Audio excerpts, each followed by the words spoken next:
Alô, alô, meus amigos, sejam bem-vindos a mais um episódio do Se os Tijolos Falassem, o seu podcast de carreira médica, onde nós vamos desconstruir os pilares de uma carreira médica de sucesso, tijolo por tijolo.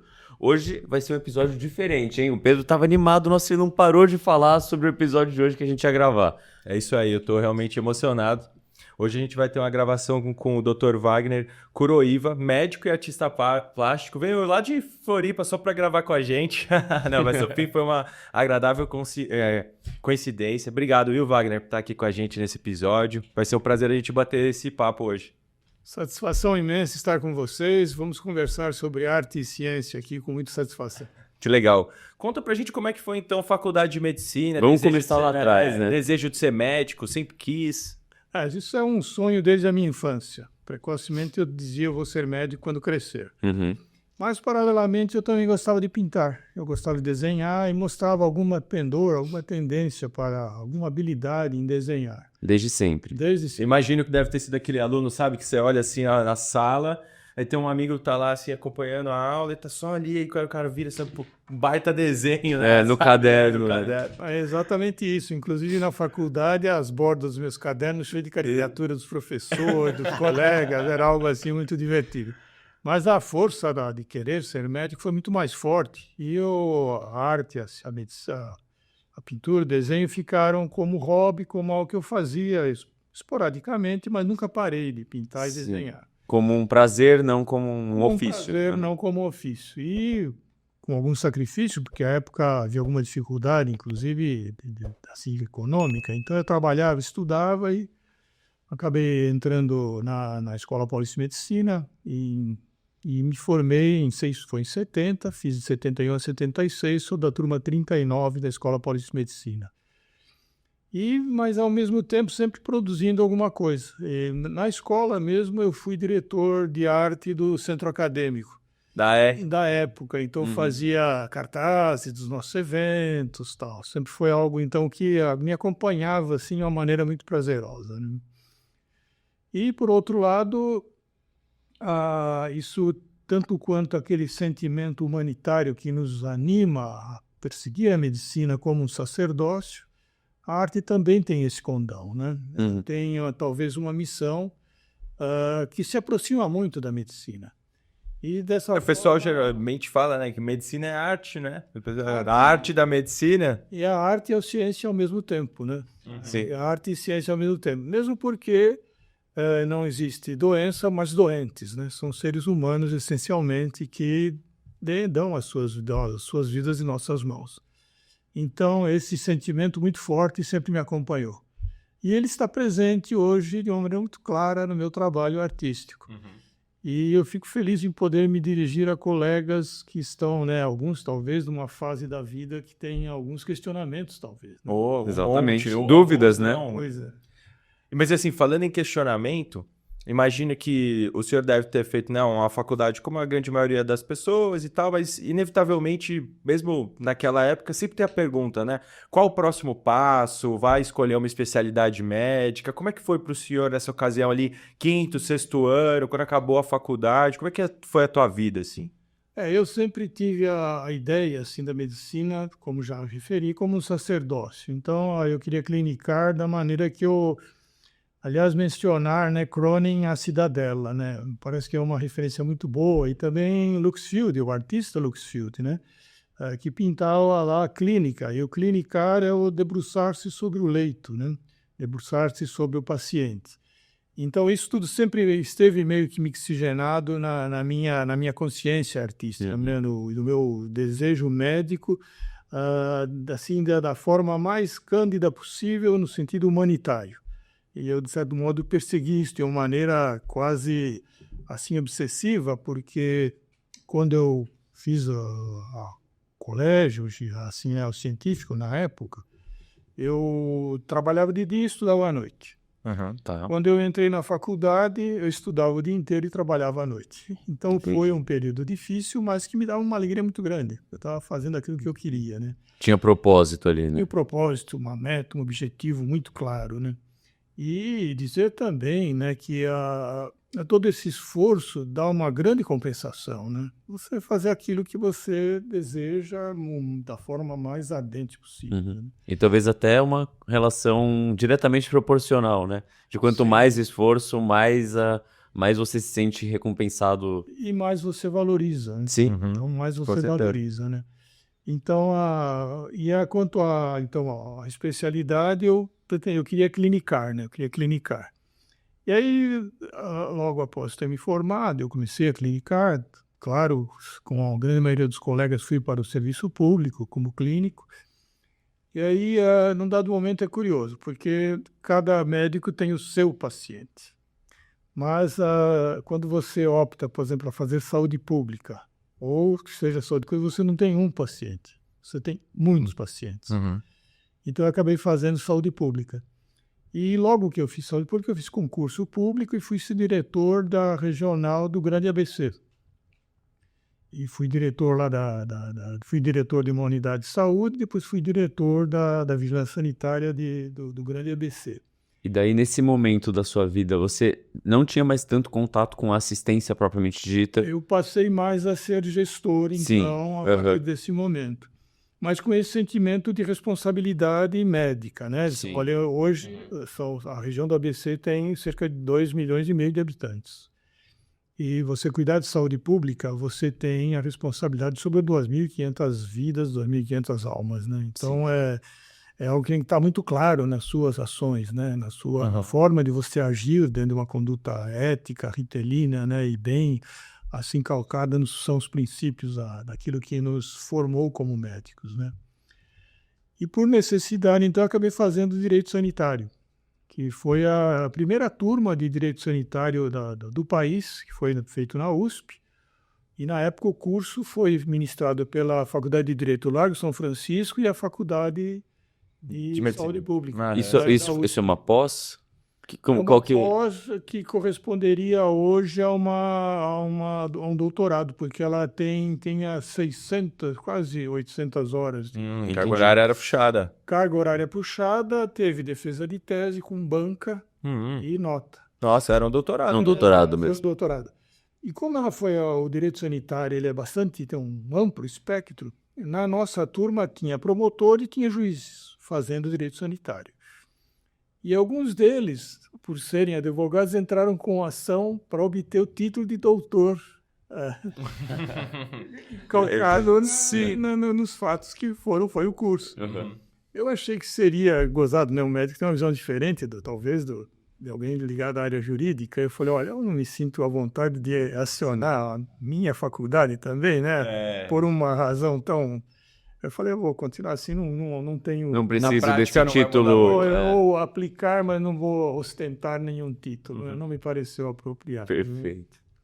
Mas aí eu entendo, assim, achei já muito interessante, mais porque, assim, entre eu e o Gui, né, o Gui tá seguindo os passos de se tornar um médico fisiatra mais assistencial, mas eu sempre tive uma visão de que no meu caminho, né, médico, que eu ia buscar uma área mais administrativa. Então eu fico muito feliz de ter alguém que tá compartilhando esse desejo e falar, acima de tudo, de saúde pública, né? Mas aí, na prática, como é que foi? Então, você, nessa fase da vida, você trabalhava numa secretaria do Estado? No caso, a Secretaria lá do de Estado ABC? da Saúde do ABC, era regional do ABC. Né? E aí a arte ainda de lado, ali um pouquinho. Tempo sempre pintando.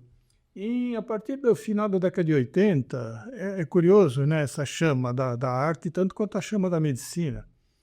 E é preciso dizer também, né, ambas, embora a gente diga que medicina é ciência e arte ao mesmo tempo, o processamento de cada uma delas opera em áreas distintas do cérebro. Na medicina, a gente usa o conhecimento, o raciocínio lógico, a memória, algumas coisas muito realmente da lógica. Já na arte, você usa a intuição, devaneio, fantasia, criatividade. Né? Nesse sentido, quando uma área está sendo usada, a outra está em repouso. E quando você muda de banda, você permite que a outra se oxigene um pouco mais. Então, parece que elas se otimizam de funcionar lúdico, paralelamente. Então, e naquele momento, parece que a chama da arte explodiu. Eu diria que até explodiu, porque eu comecei a pintar de uma maneira muito intensa. Você diz E a em necessidade- frequência ou frequência no e que você... produção, e produção mesmo. Certo. Comecei a pintar tendo um número grande de obras produzidas. Uhum. E o senhor fazia o que com essas obras?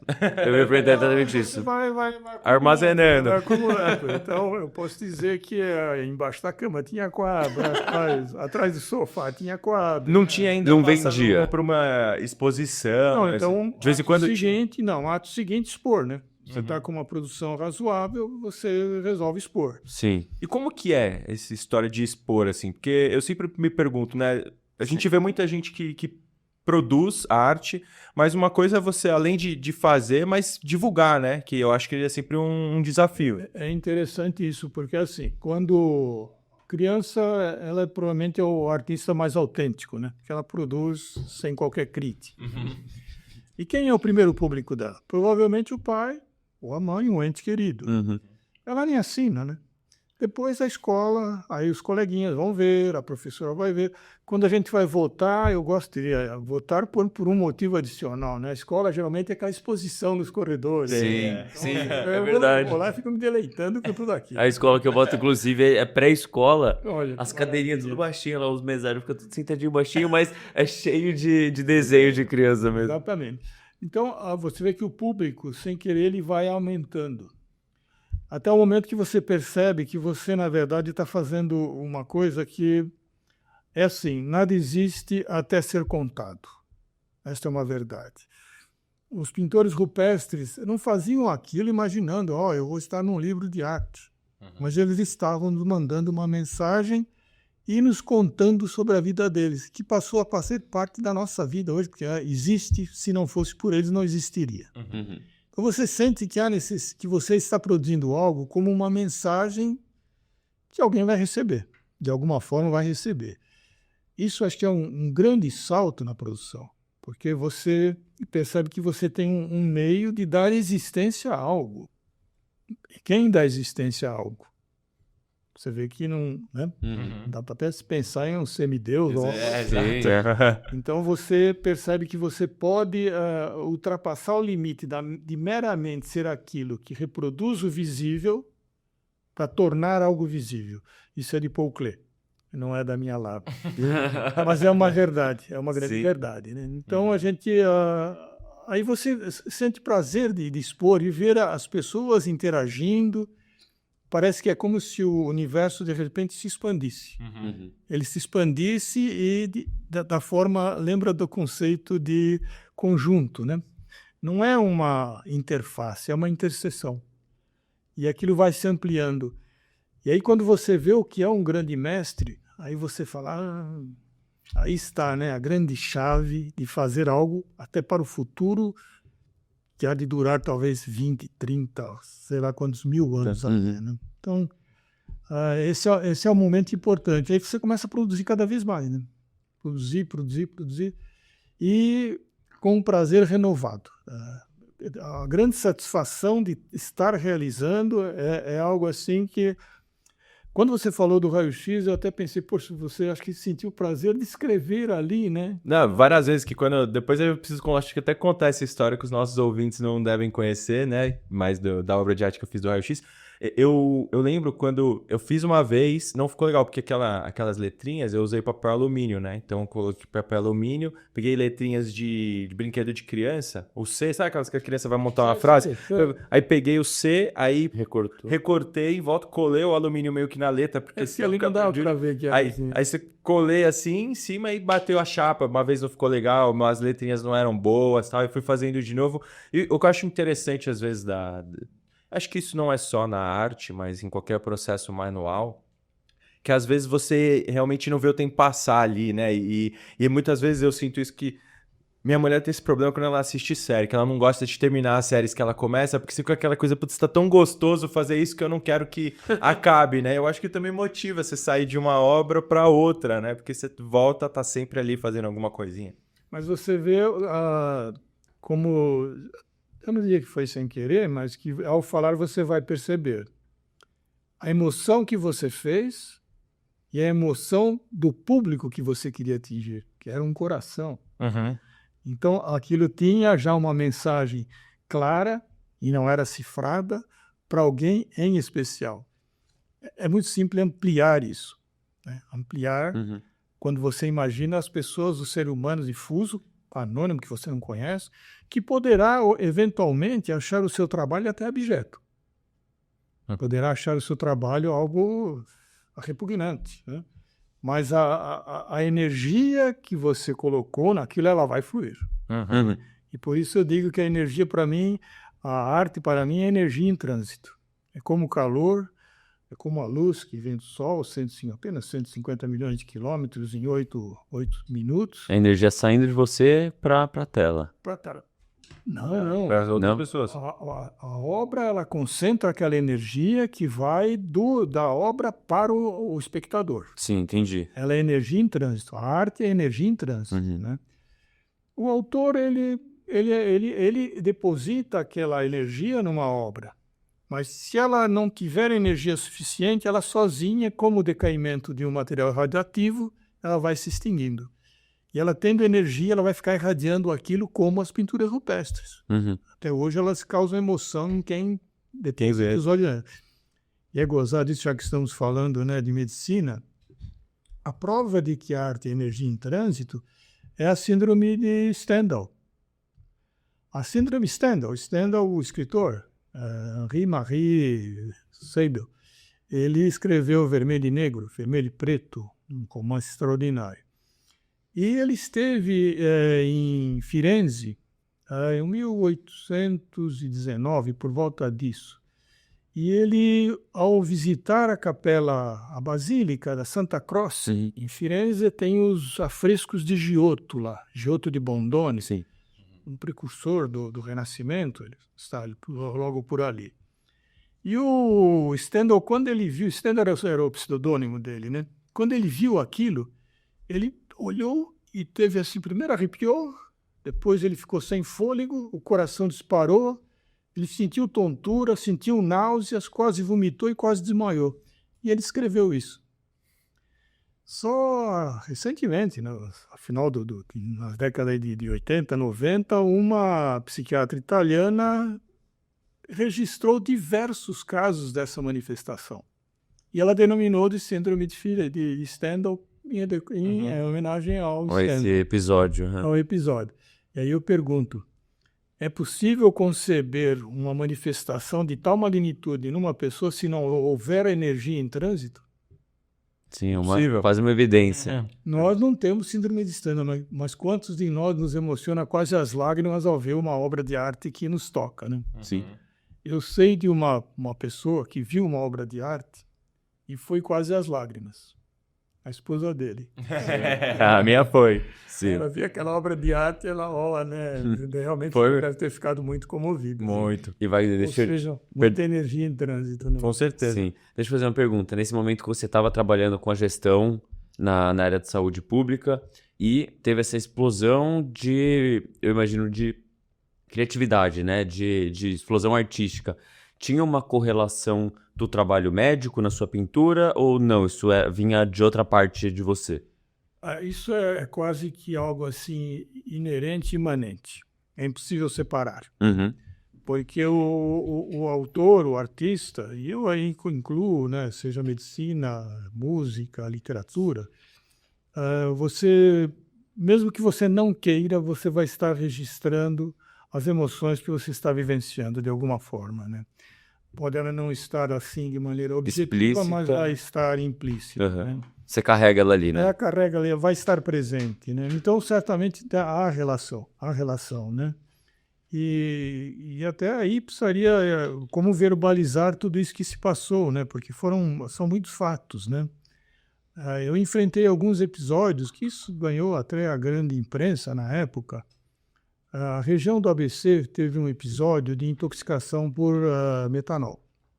Tá. Houve uma epidemia, um indivíduo vendia bebidas alcoólicas e por uma circunstância fortuita, bebidas clandestinas, certamente, foi usado um recipiente que tinha resíduos de metanol e muitos consumidores de bares, pequenos bares que tinham lá, acabaram consumindo, algumas pessoas morreram por causa disso. E aí isso ganhou, né, uma repercussão quase que mundial. E eu estava na direção na época da região. Então houve um movimento muito forte porque havia um risco de exposição, né, de muitas pessoas a uma substância altamente tóxica, né, que no mínimo Sim. causa Um cegueira. problema de saúde pública, literalmente um problema, De saúde né? pública. Podemos classificar assim. E aí, não só a imprensa em cima, né, e as ações que tivemos que tomar lá, a equipe toda, para conseguir controlar e evitar que houvesse problema maior do que houve, né. Então, felizmente, também foi uma coisa que aconteceu e que, felizmente, não conseguimos barrar, estancar a progressão Certo. daquele mal, né. Então, tudo isso você Isso fica repercutiu na sua estressado, arte. claro, repercute de alguma forma, né? Você está estressado. E a arte também é uma forma de você dissipar energia, né? Energia, sejam elas boas ou más, né? A tensão, né? Atenção, ela com certeza ali você consegue até se acalmar, consegue muito. É até algo meditativo, assim. Uma coisa eu que você acho. precisa se desfazer, né? Às vezes Sim, botar é pra uma catarse fora mesmo. né? Aham. Botar para fora, né? Botar para fora. Mas, Wagner, você lembra da tua primeira exposição? Sim, sim, sim. Quando era diretor de uma unidade em Diadema, eu comecei a. A minha carreira toda praticamente se desenvolveu no ABC, né? Como já estava com uma produção razoável, a prefeitura todas as prefeituras têm algumas opções de espaços, incentivam as exposições. Então, eu fiz uma pequena exposição lá, bastante tímida, claro, mas foram com meus originais, né? Então, você fica com uma grande emoção, expor, né? Nossa, deve dar um friozinho na barriga. Nossa. Mas aí você também, aí como artista, né? Você às vezes tem que ser meio assim, meio ousado, meio cara de pau. Porque numa outra exposição que eu fiz, eu falei, poxa, eu via no Diário Venda ABC que tinha a seção de cultura e lazer, e lá eles davam os releases das exposições, não teve dúvida. Tinha um quadro meu embaixo de braço e fui lá bater na porta do jornal. E aí eu cheguei lá, o indivíduo olhou, viu o quadro, tá bom, chama um fotógrafo lá, tira umas fotos dele aí, vamos conversar, ficou conversando comigo e tal. Isso aí é uma matéria grande com uma foto minha com o quadro. Ó. Uhum. Mas isso foi como que uma coisa que foi aos poucos ganhando corpo, né? Porque aí eu falava, olha, é gozado, sai uma foto sua no jornal, né? Você sai na rua lá de Santo André, por exemplo, eu achava que as pessoas iam parar na rua, né? Falar, pô, você é o... ninguém viu. Na internet é a mesma coisa.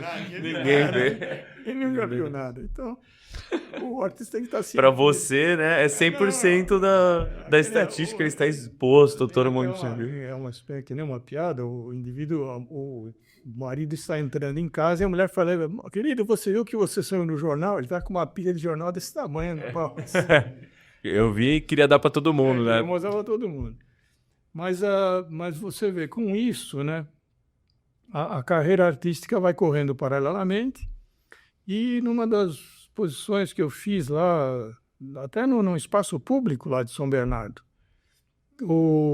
você faz a própria imprensa da prefeitura, foi no espaço público, faz o release, né? Aí ele vai expor e tal. Uhum. Aí, poucos dias antes, o pessoal da cultura me ligou lá do jornal e falou, olha, o senhor vai expor lá, podemos fazer uma matéria? Eu falei, tá bom, claro. Quando é que o senhor vai estar lá? Eu falei, olha, na véspera eu já vou estar montando. Então, se vocês quiserem aparecer lá, tá bom, vamos lá. Aí foi um repórter, fotógrafo, fez um monte de fotografia, né, ficou conversando comigo bastante tempo. E aí, no outro dia, eu fui ter saído lá, talvez, uma coisa. Pedacinho. Essa página inteira. Ah, que legal. Foi crescendo. Uhum. A coisa foi sem querer, foi crescendo. E um processo que eu acho interessante, né? Nunca tive a oportunidade de conversar com um artista sobre isso, então já estou me divertindo agora. Mas que deve ser legal, né, nesse pré, porque talvez hoje, com mais exposições que você veio até ao longo dos anos, já tenha tido mais experiência. Mas essa coisa do, né, não é só ter as obras, mas na hora que você vai expor, não, essa aqui eu quero nessa parede, porque muitas vezes a gente, quando vai em museu e tal, e tem alguém que conhece a história da obra e, enfim, do artista, ele vai até contando uma história conforme você vai progredindo nas obras, né? Então, eu imagino que também deve ser um outro processo que talvez o senhor não estava habituado a fazer, né? No primeiro momento, e depois, conforme foram surgindo mais exposições, isso foi criando. Corresponde a uma curadoria, né? Escolher quais as obras que você considera representativas. E eu diria que isso é difícil, porque cada obra tem aquela carga de emoção inevitável. E ela, para você, praticamente todas elas têm um peso muito próximo. Você não tem... Escolher o seu filho favorito, né? É como escolher o filho favorito. E tem algumas que talvez até pelo momento, e até da concepção, né, você tenha um vínculo que tenha um significado maior, né? Mas essa escolha, por isso, atualmente até o Bruno, meu filho, me ajuda muito, porque ele fala, olha, essa aqui eu acho mais assim, e eu aceito muito isso. Porque o pior crítico do autor é o próprio autor. Sim. Então, ele, seja na literatura, seja na música, ou na criação artística de artes visuais, eu até digo, normalmente, quando a gente começa a pintar, isso, todos os pintores artistas mais jovens, ele começa a pintar, ele para olhar e fala, tá ficando uma porcaria. Essa parece ser uma regra. É que até ali, ele estava sendo ele mesmo, né? Ele estava sendo autoral. Quando toda a crítica dele e o ideal pictórico dele, que é baseado na vivência, no conhecimento dele, se manifestou, ele achou uma porcaria. Então, hoje, quando eu pinto, até para depois, na escolha de uma obra que vai para a exposição, eu começo e termino a obra sem ver. Sem dar aquela zoom out. Não precisa disso. Você vai fazendo... Tem que fluir. Tem que fluir, né? Aliás, isso, né? Charles Bukowski, um escritor americano. Se não fluir, não faça. Falou se você for ficar criticando, né? Se não vier como um jorro de um vulcão, não faça. Se fizer por dinheiro, não faça. Se fizer para... Ele até brinca, ele era um alcoólatra aí, mundano. Ele falava, se fizer para conquistar garotas, não faça. Então eu imagino, né, que o cara quer fazer gracinha, ele pinta, não faça. Não faça. Então eu começo, termino, certamente, aí vou olhar, né, às vezes falar, aqui tá, a perspectiva está errada, ainda muda alguma coisa, mas está pronto. Tá? É para assinar e numa das exposições eu recebi uma coisa que eu acho, para mim, muito marcante, é que hoje o público que vê meu trabalho, segue e vai nas exposições é jovem. Isso me causou uma grande surpresa. Quando é molecada, né? E vai ver lá, quando alguém entra seguidor, eu vou... Isso deve ser engraçado. É jovem. Eu falo, puxa, como é que meu trabalho, né? Que eu sou um coroa, sou velho.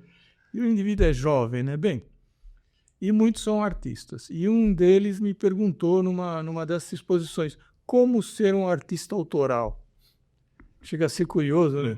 Porque se você fizer isso, você é autoral, né? Você tem que é difícil não ser, né? Não ser.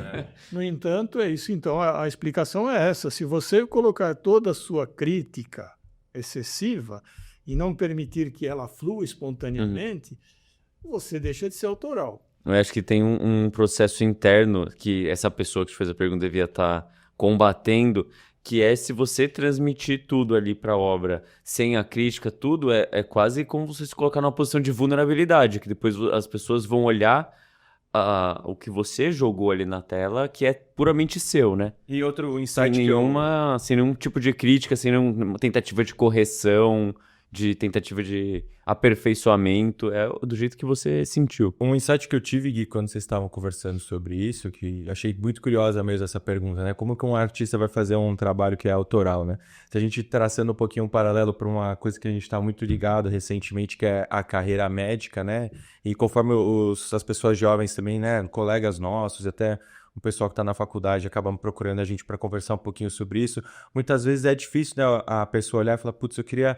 Esse aqui vai ser o meu caminho e tal, né? E um pouco do que eu e o Gui chegamos a uma conclusão ao longo de tantas conversas que é isso. O teu caminho, ele é especial só dele ser seu. E a partir do momento que você entende isso, que você vai tomando as tuas escolhas e aí você, em determinado momento da vida, pode ser um momento mais jovem, médio ou já mais experiente, ao olhar para trás, reconhecer a beleza disso, porque foram as escolhas que você fez e como meu pai contou lá no primeiro episódio, que a gente tenha reassistido esse trecho com muita frequência, que se você voltasse no tempo e você tivesse, né, as mesmas opções e com o teu background naquela hora, você ia tomar a mesma escolha, você ia estar fazendo o teu melhor, né? Então, acho que na arte é um pouco disso. Óbvio que a gente sempre quer se diferenciar, o aluno jovem também quer ter uma carreira de sucesso financeiro, ou ser famoso e por aí vai, e sempre tá procurando ser melhor porque tá se comparando com o outro. A partir do momento que você corre atrás de fazer o que te faz feliz, a chance de você, de fato, ter um sucesso na carreira é muito maior, né? E acho que para o artista não é um processo tão diferente assim. Com certeza, com certeza. Inclusive, para esse jovem, eu falei assim, você aprecia mais um potro selvagem, solto no campo, pulando, ou um cavalo puxando uma carroça, né? Na verdade, é assim, né? A bagagem, às vezes, né? Até de erudição. A erudição é fundamental para um artista. O artista tem que estudar, né? Uhum. Mas o que ele não pode é que aquilo seja que esteja sobre ele, né? Aquilo pode ser referência, É ferramenta. ferramenta, pode ser inspiração, com certeza é, né? É lícito até que copie. É lícito até que copie. Não vejo maldade nenhuma em copiar, não.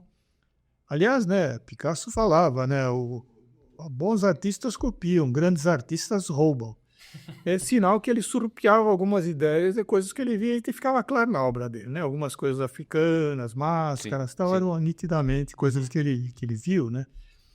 Então, o conhecimento, a erudição, toda a formação, ela é necessária, é imprescindível, mas ela não pode ser o grilhão, né? Ela não pode ser a barreira e não pode ser a forma de limitar a capacidade criativa. Isso é fundamental, né? E o senhor teve formação, tipo assim, formal mesmo, até Não, em então arte? eu me considero autodidata porque não tive. Mas estudava, obviamente. Estudava, quer dizer, lia, procurava ver, eu sempre fui, né, muito... Outra coisa que é fundamental na medicina, fundamental na arte. Ser curioso e ser observador. Sim. Quer dizer, o médico, ele às vezes pode dar um diagnóstico do paciente que, ao caminhar, toda a postura corporal dele, a forma, até se ele, o médico já está... Sem abrir a boca. Sem abrir a boca, já sabe, já intui, né? Uhum. Alguma coisa pela sua vivência, pela sua, claro, sensibilidade também. Então, sensibilidade, importância na arte, fundamental na medicina. Observação e curiosidade. A curiosidade manifesta da seguinte maneira: se interessar pelo paciente. Ser curioso sobre a vida dele, a existência dele, o que ele passou, né? Eu participo de 2 grupos, como eu disse, de estudo. Um na USP e um na Escola Paulista de Medicina, que é de medicina narrativa. E a medicina narrativa, eu diria que é um passo bastante amplo à frente da humanização da medicina. E que consiste essencialmente em ouvir o paciente. Porque hoje a gente vê pacientes se criticando, principalmente, né, em muitas oportunidades, que o médico já está com a prescrição Pronta, pronta. Então, ouvir o paciente e conversar com ele, né? Conversar com o paciente. E com isso você cria um vínculo de ser humano para ser humano, né? E igualdade, sobretudo, né? Sim. Que o médico está lá no altar e o paciente está lá como um refém. Ele, na verdade, é um ser humano tão igual a você, as mesmas vicissitudes e os mesmos anseios, né? Apenas numa condição diferente, ele está de um lado e está do outro. Mas se você permite voltar então lá no tempo. Por favor. A gente tá naquela ocasião do senhor de você como gestor no ABC e sentindo que a arte, né, tá fluindo mais, tá produzindo mais coisas. Como é que foi a partir daí, né? Eu quero saber quando que foi o momento que o senhor talvez tenha que ter tido uma escolha de seguir ou não, como... Então, eu, na verdade, nunca deixei nenhuma nem outra. Não? Continuei legal. trabalhando muito eu fui secretário de Desenvolvimento Econômico em Diadema, depois fui vice-presidente da Fundação do ABC, que é gestora mantenedora da Faculdade de Medicina do ABC, e sempre pintando. Pintando aí de uma maneira regular e expondo regularmente. Entendi. Aí participei de salões, ganhei prêmios, fiz mostras em diversos lugares, participando sempre que tendo oportunidades, estar expondo, né? Pelo menos uma ou 2 ou mais exposições por ano. Seja individual, seja coletivo, né? E aí a carreira realmente ela tomou um impulso muito grande, quase que espontaneamente, né? Porque aquilo aparece na imprensa e depois com a internet, aí ela explodiu, né? Uhum. Aí ela realmente ganhou uma dimensão muito maior. Há uns poucos anos atrás, uma publicação minha no Reddit, a minha filha que tinha lá, né, ela seguia o Reddit, vamos fazer uma foto sua com um quadro. Foto minha com um quadro. Aí meu filho me ligou e falou, pai, o seu quadro tá bombando lá no Reddit. Eu falei, poxa, né? Eu fazia uma exposição, tinha 200 pessoas que foram visitar minha exposição, eu estava feliz da vida, né? Não tá bombando? Então deve ter tido umas 200 visualizações. Eu, pai, a coisa tá bombando. Aí eu fui, né? Tava trabalhando, não tava vendo. Fui no computador ali, olhei, tava acho que com 20 mil. 20 Nossa. mil upvotes. Uhum. Não era visualização, era Sim. 20 mil upvotes. Uhum. 20 mil? Impossível, né? Tá bom, aí continuei lá, e o pai tá bombando, aí tem um F5, 50 mil upvotes, 40 prêmios. Caramba. Bom, chegou a quase 5 milhões de visualizações. Em poucas horas, 18 horas, tinha quase 6 milhões de visualizações. Nossa. 18 horas, 6 milhões de visualizações. 150 mil upvotes, 600 prêmios. Aí te reconheceram na rua. Aí tem que reconhecer na rua. Aí tacaram pedra, tacaram banana. Aí reconheceram na rua, né? Mas aí aconteceu também isso. Esse quadro, já um americano quis comprar. Aí a coisa começou a ganhar um outro caminho. Sim. E o senhor já sim. tinha vendido alguma coisa? Não, eu sempre vendia. Nessas exposições, Nessas exposições. rolava. Sempre tem um amigo que dá uma força. Mas deve tem ser um amigo difícil. que é piedoso. Vender A gente primeiro, né? Tem uma frase que a gente conheceu que no começo de qualquer carreira assim que você produz algum tipo de conteúdo, os primeiros clientes são os 3 Fs. Family, Friends e Folks. É isso, o pessoal que tá ali, dá uma força. E o pior é que o amigo, por ser amigo, ele é sincero. Eu vou comprar isso para te dar uma força. Eu ouvi isso mais de uma vez, diversas vezes. E aí muita gente que fala, não, então tá, você fica pra você, não precisa comprar. Né? Mas deve ser gozado, digo, numa exposição ali, porque a obra em si, né, acho que, não sei como é que depois isso se desenrolou, né, ainda acho que na carreira de qualquer artista hoje a gente vê que tem a obra, mas consegue fazer, me desculpa se estiver usando um termo simplório, não é essa a minha pretensão, mas de conseguir, tipo, imprimir cópias menores e tal, para você ter a obra oficial e aí liberar, né, uns prints e tal. Mas numa exposição deve ser curioso você vender ali a original, né? Não deixar de ser seu ali, que você falou desse sentimento quase nem de filho, né? Ir lá e pronto. Tem alguns que eu confesso que eu lamento ter vendido. Acontece. Por exemplo, eu sempre andava com meu material, ando com meu material. Eu vou viajar, levo meu material. Vou para algum lugar, levo meu material de pintura, o que dá para levar, por exemplo, aquarela, pastel, dá para uma caixinha, dá para você levar. E eu fui num domingo visitar minha mãe, macarronada do domingo, ela morava lá no Tremembé. Ela tem, ainda está lá hoje, uma coleção de bonsais, e uma jabuticabeira, flores e frutas, orquídeas, que meu pai colecionava orquídeas. E eu cheguei lá, ainda era cedo, estava começando a fazer o almoço, e sentei lá e fiz uma aquarela desse tamanho, uma pequena aquarela. Com a luz daquela manhã, as orquídeas. Te inspirou ali? Uma coisa assim muito cândida, né? Muito da circunstância também. E aí aquela aquarela foi para a exposição. Na véspera da exposição, a galeria já estava montada, era a galeria do filho do Mabi, a galeria de Omab, Escritório de Arte. E também a Marusan Galeria de Arte, também era um deles. E eu vi no catálogo aquele quadro e falei, eu não posso vender esse quadro. Falei, liguei para a galeria e falei, olha, eu não queria vender esse quadro, já foi vendido. Quando eles mandaram os convites com os catálogos, algumas pessoas já compraram os catálogos. E catálogo tem essa magia, né? É catalogar. Então, foi vendido antes da abertura da exposição. Não dá para você chegar lá e falar, ó, não quero vender. Agora não vou vender mais. É meu. Você abre um comércio, né? Você não pode fazer isso. Afinal, é um circuito comercial. Né? Legal. Deixa eu fazer uma pergunta. Quando a gente conversou, eu e o Pedro, a gente conversando bastante de carreira médica recentemente, e dos talentos que as pessoas apresentam desde o começo e como isso vai direcionando a escolha do aluno de medicina para uma carreira médica específica, para alguma especialidade também, como forma de atingir essa carreira. A gente normalmente ouve histórias dos convidados que sentaram aqui, onde o senhor está sentado, que eles tinham algum tipo de habilidade manual e normalmente eles seguiram para uma carreira cirúrgica. Você nunca teve essa pretensão? Você foi encantado por uma carreira cirúrgica pela atividade lúdica ali de estar fazendo um trabalho manual minucioso? Isso aconteceu com você? O pessoal até brincava na escola, falou, pô, Wagner, você vai ser cirurgião plástico, né? Sim. Vai ser Não, artista plástico.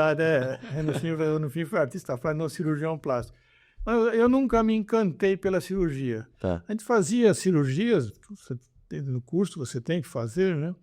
Mas eu não sentia aquela atração pela cirurgia, né? Eu sempre gostei mais da clínica mesmo, do contato humano mesmo, né? Entendi. Eu queria mais, procurava mais isso. E embora você vê, muitos dos meus trabalhos hoje eu faço bordado. Ah, é? Então, na verdade, é bordado sobre tela. Então, Sim. bordar, na verdade, é dar ponto, né? Quase uma sutura. É fazer uma sutura, né? E faço entalhe em madeira também. Então, entalhar, esculpir. Aí o ortopedista. O ortopedista, né? Então, talvez pudesse seguir qualquer uma dessas, mas nunca, realmente a cirurgia não me encantava. Então, eu... E o senhor tem obras, assim, fortes, né? Até meio viscerais, algumas eu vi, são... Que poderiam também estar envolvidas com a cirurgia, né? Com o sangue, com os humores, sei lá. Mas esses elementos que você mencionou, eles estão presentes como estruturas anatômicas e também muita citologia. Então, tem muitos elementos que estão presentes mesmo. Né? Tem, né? Isso é flagrante, né? A própria, desde de estrutura óssea até os órgãos, as células, estão sempre presentes na obra, né? E Wagner, é que você está passando rápido, mas eu não queria deixar de contar. Eu acho que, fuçando um pouquinho na internet, posso estar enganado, mas parece que durante a pandemia aqui no Brasil, você fez algum projeto relacionado a isso? Não teve algo assim? Sim, teve. Na pandemia foi um período que eu estava na linha de frente, na vigilância sanitária, e por conta da minha idade e comorbidade, graças a Deus, eu estou muito bem, mas não era recomendável que eu estivesse na linha de frente. Então eu passei para a retaguarda e fiquei em home office. E você ficar em casa, o que você vai ficar fazendo o tempo todo? Porque você não fica 100% em home office. Lógico. Então eu ficava pintando. Pintou muito. Pintei muito. Então muitas obras desse período, elas retratam a circunstância da pandemia, né? É uma circunstância que, imagina alguém que fez saúde pública ver isso, uma pandemia dessa magnitude, né? Então, o impacto foi muito grande e eu produzi grandes obras, algumas de dimensões de 2 metros por 1,5 metro, e que retratam esse momento, né? Então, elas têm essa marca da pandemia. E algumas eu até denominei como pandemia mesmo, relativos à pandemia, né? E isso é assim, né? Como você já mencionou, né? Na linha do tempo, quando nós vemos aquele gráfico pirâmide de idades tal, você vê que tem na Segunda Guerra Mundial tem um dente, né? Porque muitos jovens... Uma geração a ali. geração toda que foi ceifada e fica aquele dente ali. Então, na linha do tempo, certamente vai ter essa marca, né? Eu não diria que é uma nódoa, mas há uma marca, uma cicatriz bastante significativa do que foi isso em termos de arte, né? E é interessante porque no último congresso Congresso Paulista de Dor, que é promovido pela Associação Paulista de Medicina, me convidaram para falar sobre, no tema, a arte a dor de ouvir a dor. Porque essa é uma faceta da nossa vida médica, né? Sim. Que é sentir a dor de ouvir a dor.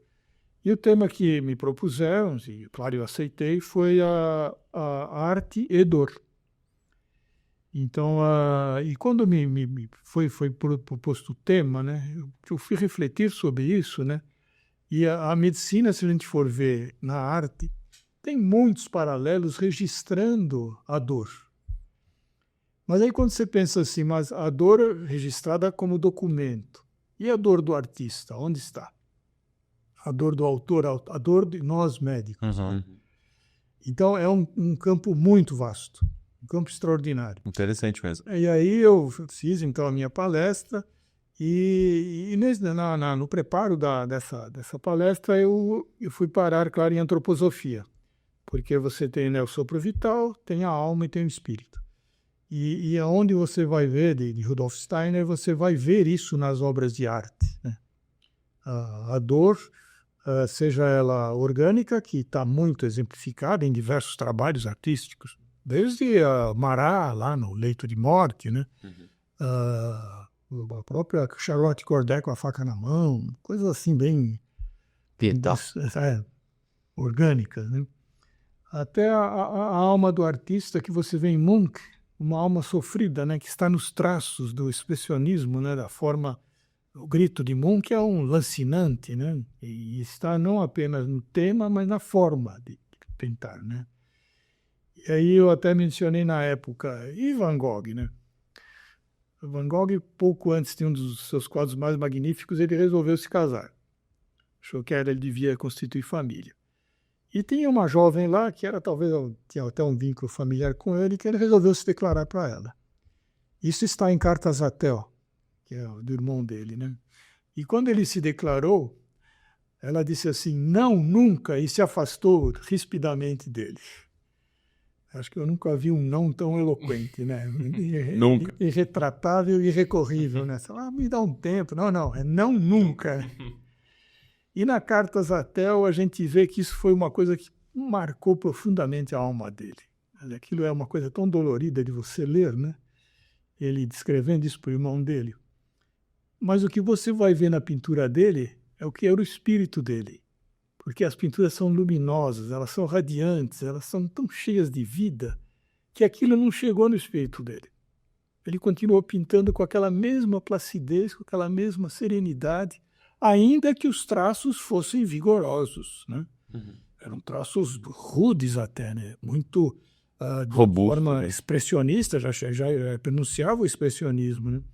Mas aquilo não atingiu a órbita mais alta, né, do universo dele, que era o espírito dele. Que legal. E Wagner, assim, você contou já aqui né, quando a gente estava com as câmeras desligadas, sobre essa história lá da faculdade da Paulista, né? E eu acho isso muito legal, assim, porque às vezes eu ando também lá nos corredores da Santa Casa já fazendo não vou dizer que é um desabafo aqui, mas contando um pouquinho talvez de um sonho que lá na Santa, né? Eu acho que você, por ter trabalhado em diferentes órgãos de saúde, por assim dizer, né?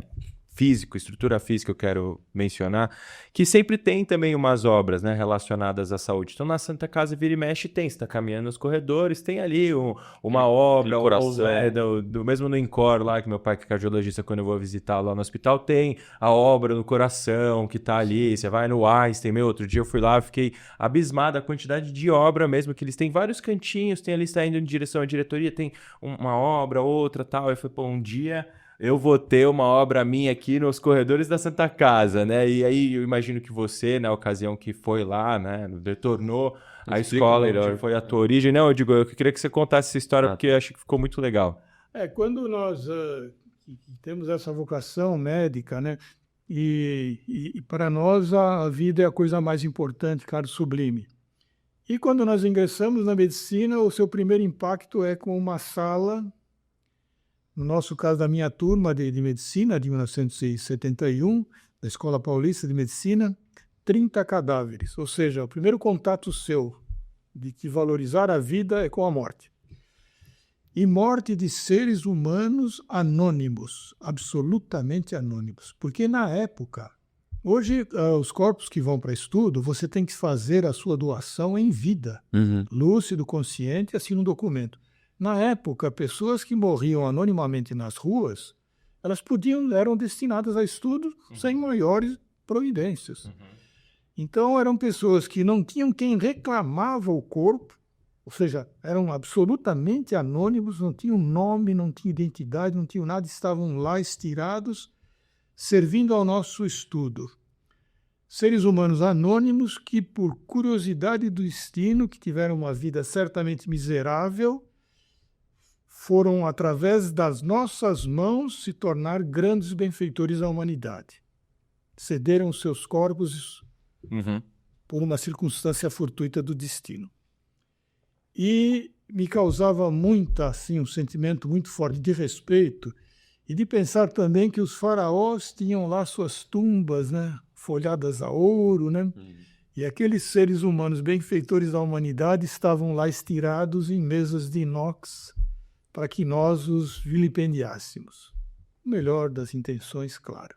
Então eu achava que aquele local tinha algo mais que merecia mais que uma mera sala de azulejos brancos e com aquela frieza toda, que mereceria como uma Capela Sistina, um local, um ambiente sagrado. Eu tive essa ideia, esse projeto, e quando eu completei 40 anos de formado, eu falei, bom, chegou a hora de eu fazer essa obra. Eu fui procurar o professor de anatomia da Escola Paulista e expus o meu projeto para ele. E ele falou, olha, primeiro ele foi muito cético, né? Tem esse cara. Olha, você é capaz? Eu falei, eu sou capaz, professor, eu sou pintor, eu sou capaz. Então, tá bom, eu autorizo que você faça. E eu pintei, então, 10 murais da Capela Sistina nas paredes do Laboratório de Anatomia da Escola Paulista. O maior deles tem 15 metros quadrados, que são 5 metros de largura por quase 3 de altura. Uhum. Nossa, Que é o criador do Michelangelo, que, né, está lá na Capela. A gente vai colocar na tela aí pro pessoal ver. Ah, tá. Aí dá para colocar.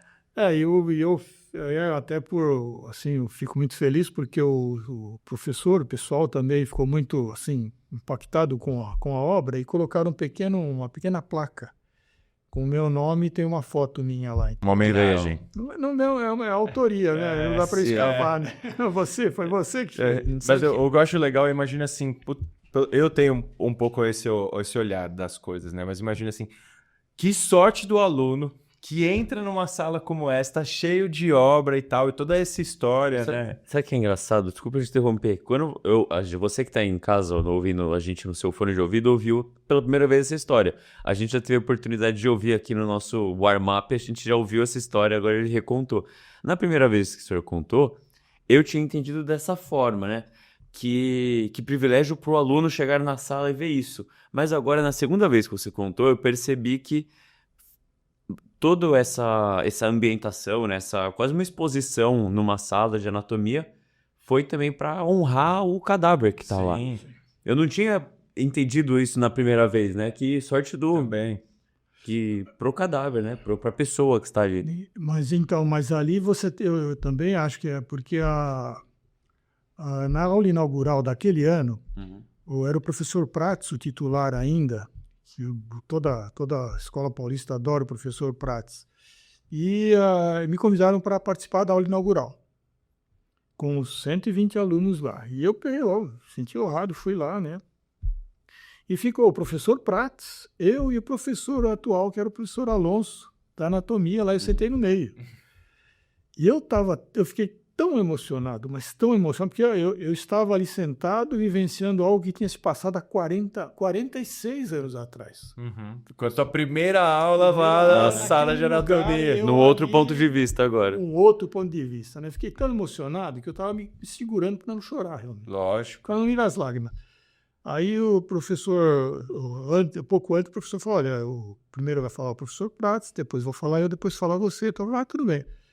Mas eu fiquei tão nervoso que eu falei, professor, eu acho que eu não vou falar nada. Falei assim para ele aqui do lado, né?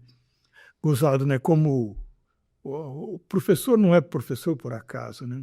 De uma forma ríspida e paternal, ele falou assim, você vai falar assim. Pum, me trouxe de volta, sabe? Eu me recompus na hora. Chacoalhou, né? Então eu vou falar. Então tá bom. Você vai falar assim. Vai falar assim. Sim, direito. Comporte-se. Seja homem. E eu simplesmente, numa das coisas que eu falei, que eu acho que quando eles mencionaram que eu tinha feito tudo aquilo, eu falei assim, olha, isso aqui está apenas para lembrar para vocês que a vida acadêmica de vocês começa hoje, mas a vida médica de vocês começou no dia que vocês foram soprados por um sopro divino e escolheram a medicina. E não se esqueçam disso. Isso é apenas para lembrar vocês desse fato.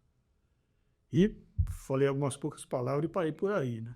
Não se alongou também. Mas era o suficiente para mim Isso. entender, né? E sabe o que eu acho curioso? Talvez, né, agora que eu não sou mais um aluno, e óbvio que eu tô mais para perto do grupo dos alunos do que para alguém experiente, né? Queria deixar isso claro, para só pontuar que eu reconheço ainda que eu tenho muito a aprender. Mas talvez seja essa, né?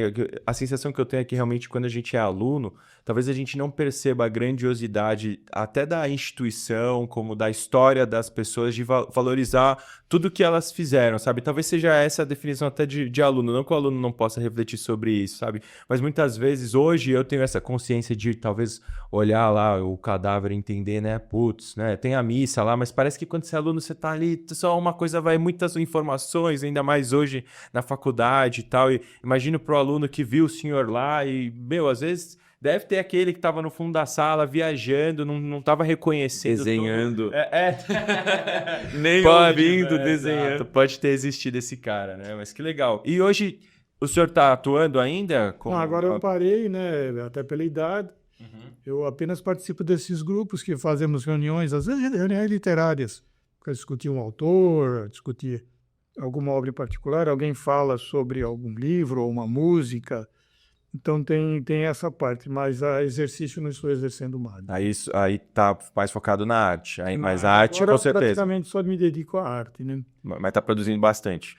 Produzido bastante, porque é como aquilo que, como nós já mencionamos, se vem jorro, ela às vezes vem de uma maneira metrorrágica mesmo, né? Então é uma quantidade muito grande.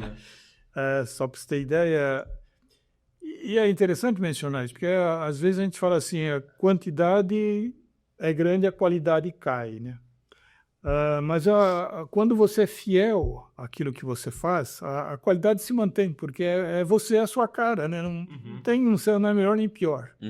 Aí tá fazendo mais porque talvez esteja se dedicando um pouco mais de tempo. Tem mais tempo e tem o que pintar, né? O que pintar. E, na verdade, assim, tudo é motivo para pintar, né? Tudo é motivo para pintar. Eu, nesse ano, eu fiz 18 quadros. Uau!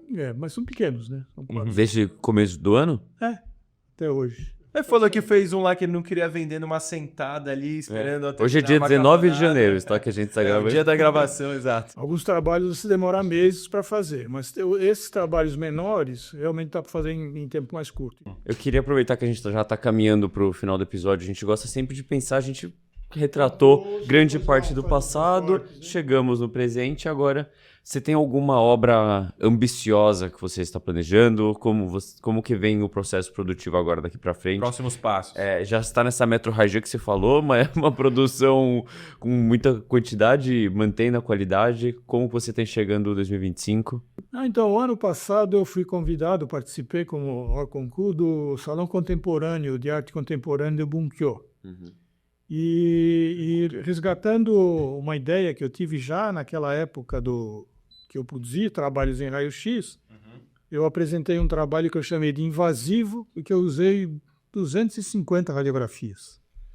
E elas foram soldadas uma do lado da outra e elas jorram do teto, lá do alto, e escorrem para o chão. E no chão... Não era aquela que a gente Não é do Cristo. Aquela do Cristo. Não, Cristo. São radiografias que, como um jorro que vai pelo chão. E deliberadamente, pensamos, mas aqui é perigoso deixar aqui no chão que as pessoas vão pisar em cima. Não, eu quero que pise. É para as pessoas, ao pisarem, se tocarem que estão pisando em seres humanos. Então tem essa conotação. E muita gente pisou e nem percebeu, tá isso? No raio-x. É porque ele ia pelo chão, assim. Era algo assim, é muito simples até de desenhar. Era algo assim. Ele descia assim, ó, imagina isso.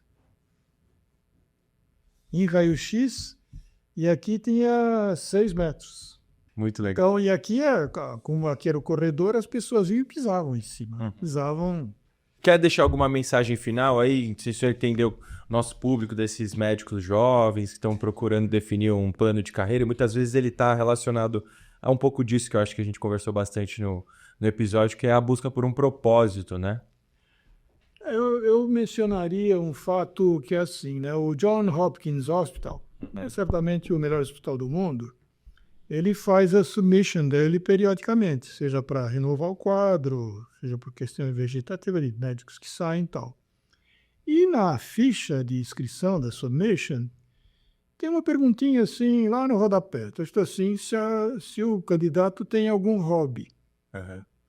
Aí, então, o que aquele indivíduo que estudou a vida inteira e que se dedica exclusivamente a estudar, ele põe lá. Tem algum hobby? Ele põe não. É sumariamente reprovado. Sumariamente reprovado.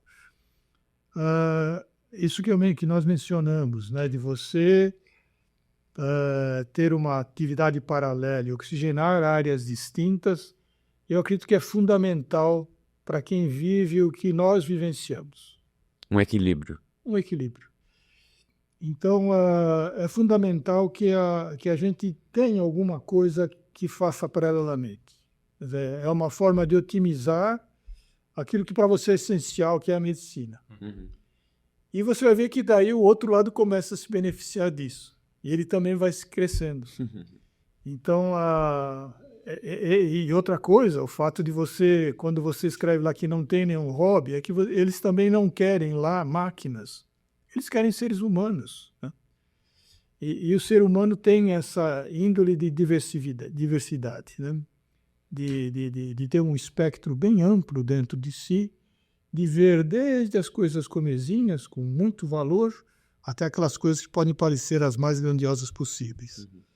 Se isso puder ser útil a algum dos colegas que nos virem aqui, olha, eu ficaria extremamente feliz. Não, conselho perfeito. Achar que Belo conselho. a missão foi dada. Muitas vezes a gente fala isso que é pra dar um conselho pro pessoal, mas na verdade é pra gente mesmo. Mas é isso aí. Obrigado, viu, Wagner, por esse episódio. Satisfação imensa, Foi um prazer agradeço muito a enorme. vocês, Pedro e Guilherme. E a gente se vê no próximo. Tchau.